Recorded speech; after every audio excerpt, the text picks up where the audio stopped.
Party నేతలతో భేటీ అవుతున్న జనసేన అధినేత పవన్ కళ్యాణ్ సీట్ల లెక్కలు వేసుకుంటున్నారు. గోదావరి జిల్లాల టూరుకు రెడీ అయిన ఆయన చంద్రబాబును కలిసి సీట్ల సర్దుబాట్లపై చర్చిస్తున్నారు. అయితే జనసేన బీజేపీలకు కలిపి కేటాయించాల్సిన సీట్లపై ఒక ఫిగర్ కు ఫిక్స్ అయిన జనసేనాని ఆ దిశగానే చంద్రబాబుతో చర్చించబోతున్నారు. ఆ లెక్కలు తేల్చడానికి బీజేపీ పెద్దలు డెడ్ లైన్ పెట్టారంటున్నారు.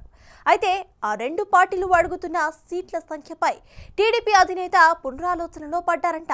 పొత్తుకు సంబంధించిన ప్రకటన ఆ సంఖ్య దగ్గరే ఆగిందంట.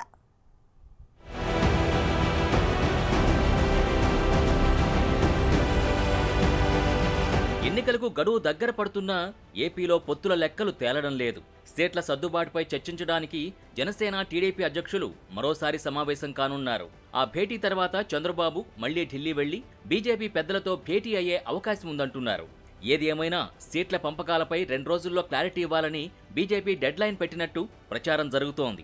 దాంతో అతి త్వరలోనే పొత్తులపై అధికారిక ప్రకటన వెలువడే అవకాశం కనిపిస్తోంది.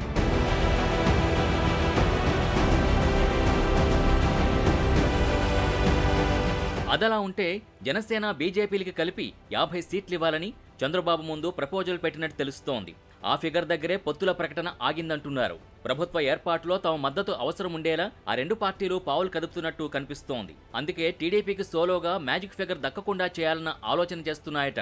175 సీట్లున్న అసెంబ్లీలో అధికార పగ్గాలు చేపట్టాలంటే 88 సీట్లు అవసరం. అన్ని సీట్లు టీడీపీ సొంతంగా గెలుచుకుంటే ప్రభుత్వంలో తమకి ప్రాధాన్యత ఉండదన్న భయంతోనే బీజేపీ పెద్దలు జనసేనతో కథ నడిపిస్తున్నారని అంటున్నారు.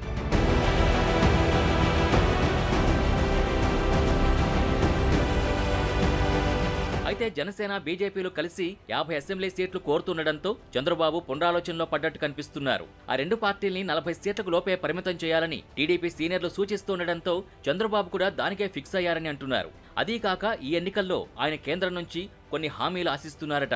పోలీసు, ఐటీ సపోర్ట్ సహా పలు కీలక హామీలు రాబట్టుకోవాలని చూస్తున్న చంద్రబాబు వాటిపై స్పష్టత ఇవ్వకుండా సీట్ల పంపకాలపై ముందుకు వెళ్లలేమని క్లారిటీ ఇచ్చారంటున్నారు. అందుకే పవన్ కళ్యాణ్తో భేటీ తర్వాత ఆయన మరోసారి ఢిల్లీ వెళ్లే అవకాశం ఉందన్న ప్రచారం జరుగుతోంది.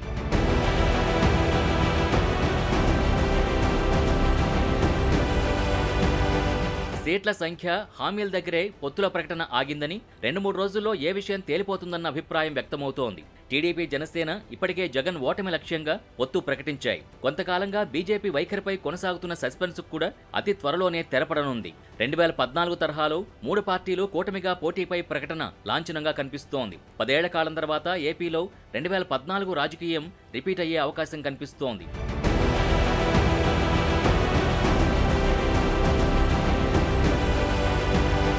రాష్ట్ర విభజన తర్వాత జరిగిన తొలి ఎన్నికల్లో టీడీపీ, జనసేన, బీజేపీ కలిసి పోటీ చేశాయి. అప్పుడు మోడీ చరిష్మా, పవన్ మద్దతు, రాష్ట్రంలో పరిస్థితులు చంద్రబాబుకి కలిసొచ్చాయి. టీడీపీ 102 సీట్లు, బీజేపీ 4, ఒక స్వతంత్ర అభ్యర్థి గెలిచారు. అప్పుడు పోటీకి దూరంగా ఉన్న జనసేన ఇప్పుడు బరిలోకి దిగుతుండటంతో సీట్ల సర్దుబాటు టీడీపీకి కీలకంగా మారింది. ఆ రెండు పార్టీలు అడుగుతున్నట్టు 50 సీట్లు కాకపోయినా కనీసం 35 నుంచి 40 సీట్లు వారికి కేటాయించాల్సి ఉంటుంది.